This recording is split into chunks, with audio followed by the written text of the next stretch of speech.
Before we dive into our first module, we really should conclude this part of our discussion with Drupal coding standards.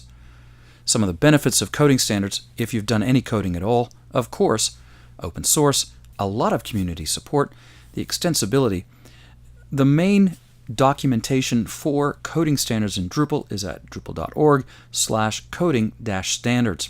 Drupal 8 uses PHP, Twig, Symfony, .yaml files, doc blocks, and PSR-4 namespaces, all of which have their own syntax requirements and guidelines. Let's take a look at a few of those, and I'm going to offer up a lot of links at the end of this session.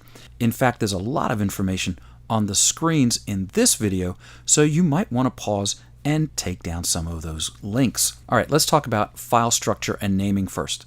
Each class must be in its own file within the /src folder. You'll see that in our first module. The file should be named after its class, so for instance, foointerface.php, complete with capitalization, one class or interface or trait per file, and we don't use Drupal or class in the name at all. Interfaces should end with interface.php, and test class names should end in test.php. We'll do some of those as we go. Classes and namespaces. Classes must use a namespace starting with /Drupal/module_name. So, for instance, if your name is my module, then it'll be /Drupal/my_module. Classes autoload based on PSR-4 namespacing convention, and the tree for module starts under module name /src. When using a class that's in a different namespace, declare it at the top of your file with use. Once again, we'll do that in our examples today. Methods and properties of classes must specify their visibility. I've mentioned that before. The use of public properties is discouraged. It can defeat the purpose of object-oriented programming. Protected or private properties and methods should not use an underscore prefix. Make sure you use type hinting when a function or method requires conformity to a specific interface. And don't use a class as the type for a type hinting. Specify an interface instead, and there's some documentation there. PHP Indenting and Whitespace, this is all important. We indent with 2 spaces. We don't use tabs in Drupal. Lines should have no trailing whitespace and should be no longer than 80 characters.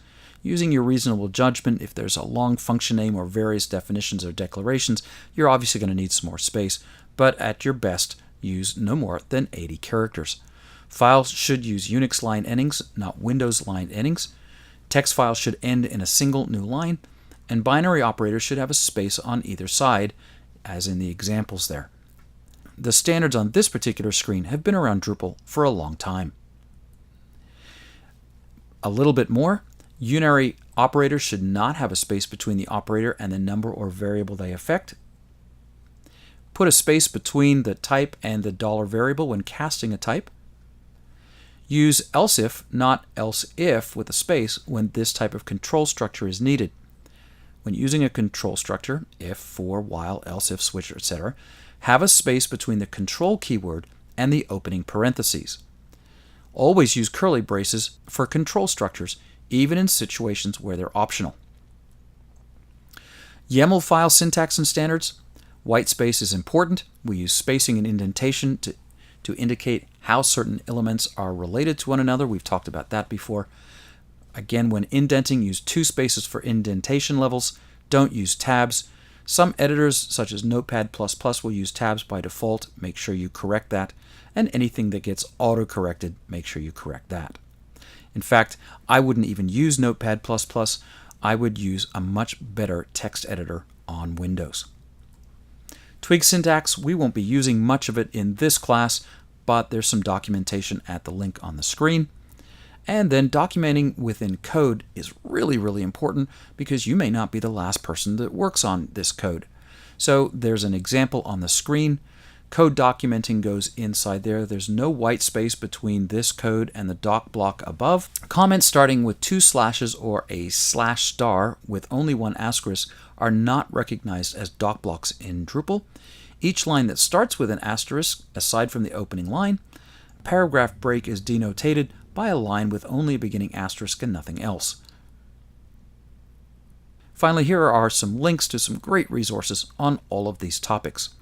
2 things to remember when you're writing your own module. You may not be the last person that works on this code, so documentation is important. Secondly, documentation is required if you're going to submit a module to the community.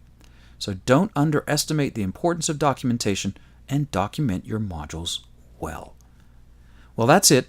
Take a look at those links, and then we'll be ready for our first module.